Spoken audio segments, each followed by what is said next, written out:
सबसे पहले तो एक साइड हेडिंग आती है टेक्स्ट बुक में, ज़रा याद कीजिए, जो जिसमें ज़्यादातर क्वेश्चंस पूछे जाते हैं और जो बहुत ज़्यादा इंपॉर्टेंट है, क्योंकि पेपर में जो 9 का 20% आता है वो जो है इसमें से आने के चांसेस ज़्यादा हैं। तो पहला क्वेश्चन क्या है, किसी शय पर कुव्वत लगाने से क्या असरात होते हैं। यानी आप किसी चीज़ पर फोर्स लगाएंगे, कुव्वत लगाएंगे, तो उस पर क्या असर होगा, वो मुतहर्रिक हो जाएगी यानी हरकत में आएगी, उसकी कुव्वत की सिमत बदल जाएगी, रफ्तार बदल जाएगी और कभी कभी शक्ल भी बदल जाएगी। नेक्स्ट है, आपको कुव्वत की कौन कौन सी किस्में मालूम है। तो 9 के सिलेबस के हिसाब से मुतवाज़न कुव्वत यानी दोनों तरफ बैलेंस कुव्वत, गैर मुतवाज़न कुव्वत एक तरफ हैवी एक तरफ लो, बरक़ी मकनातीसी कुव्वत, इलेक्ट्रोमैग्नेटिक फोर्स और न्यूक्लियर कुव्वत यानी जौहरी तवानाई या एटमी तवानाई।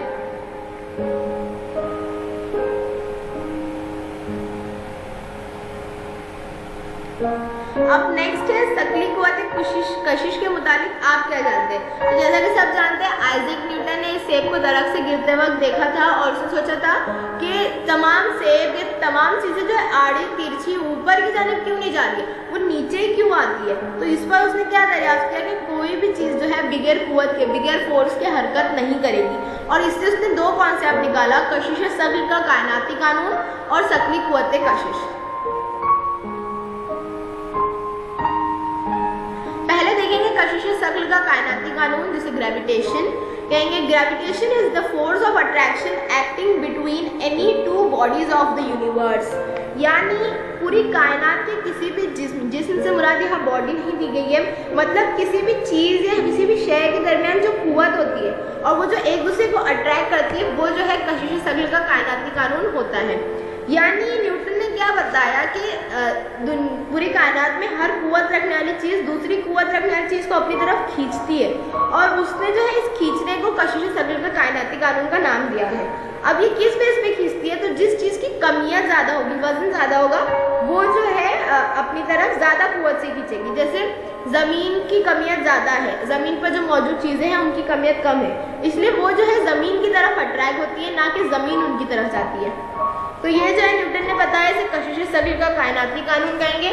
और यहाँ पर जो गर्दिशें दिखाई गई है, ये भी उसी उसूल का एक हिस्सा है, जो आप आगे भी पॉइंट्स के बेसिस पे पढ़ेंगे, जो इस चैप्टर में आगे डिटेल में बताया गया है।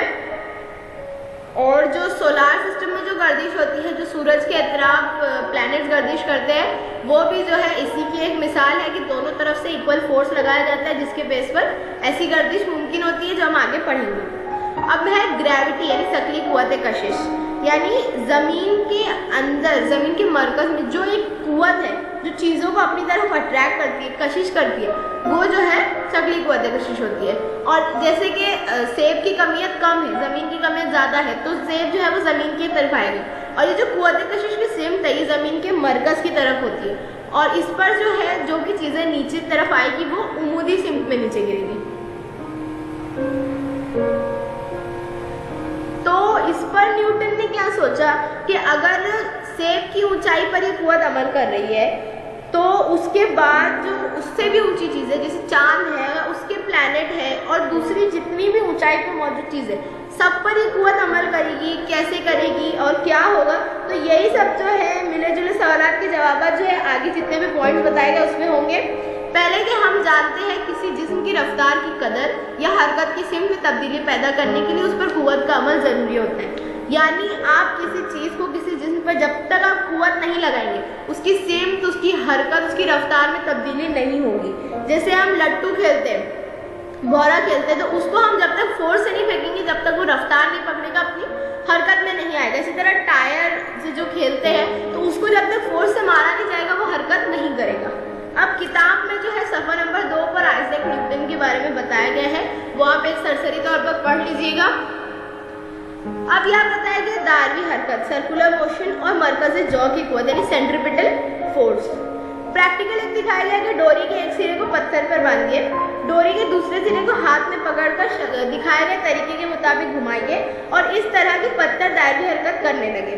जब तक आप डोरी को पकड़ते रहेंगे, तब तक आपको पत्थर अपनी तरफ यानी दायरे के मरकज़ की जानिब खींचते हुए दिखेगा, यानी पत्थर पे जो है दायरी सिम में कुव्वत अमल करेगी। और जैसे ही हम डोरी छोड़ेंगे, तो उस पर लगाई गई कुव्वत जो है ख़त्म हो जाएगी और वो ममासी सिम में गिरेगा।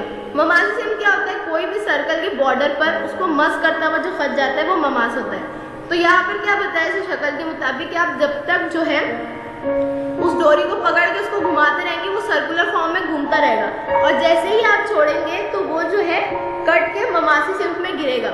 यानी दायरी मदार में घूमने वाले जिस्म पर मदान के मरकज की सिंध में कुव्वत अमल करती है जो उसको सर्कुलर फॉर्म में घूमने पर मजबूर करती है। यानी इसी कुव्वत की वजह से अशिया मरकज की तरफ जाने के लिए तैयार रहती है, और इसे जो है मरकज जौ की कुव्वत कहते हैं।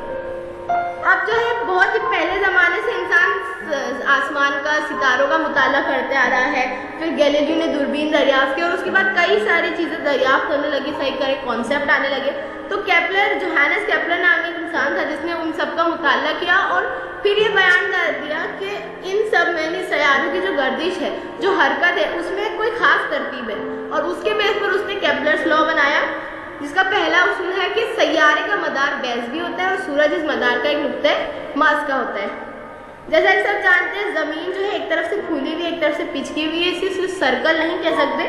तो उसने क्या बोला कि सैयारे का मदार जो है वो बेज़वी होता है घूमने के लिए, जिस पर वो गर्दिश करता है, और सूरज जो उसका नुक्ते मास का है। अब क्या है, सैयारे को सूरज से जोड़ने वाला खत मुस्तकीम यकसा वक्त में यकसा इलाका या रकबा जो है वो तय करता है।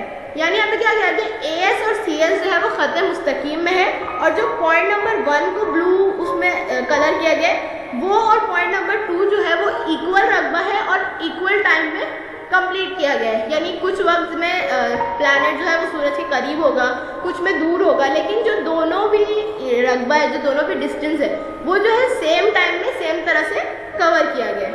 ये उसका सेकेंड लॉ था। थर्ड लॉ क्या है कि सूरज के अतराफ मदार में गर्दिश करने वाले सैयारे का गर्दिश के लिए दरकार वक्त का मुरब्बा, यानी जो भी उसको टाइम लग रहा है उसको हम अगर T कंसिडर करेंगे तो T² उस सैयारे का सूरज से औसत फासले के मकब के रास्ता नासब में होता है। यानी सूरज से, यानी इसके सेंटर से जो मदार तक जो उसका फासला है, जो उसको जो है हम निस्बत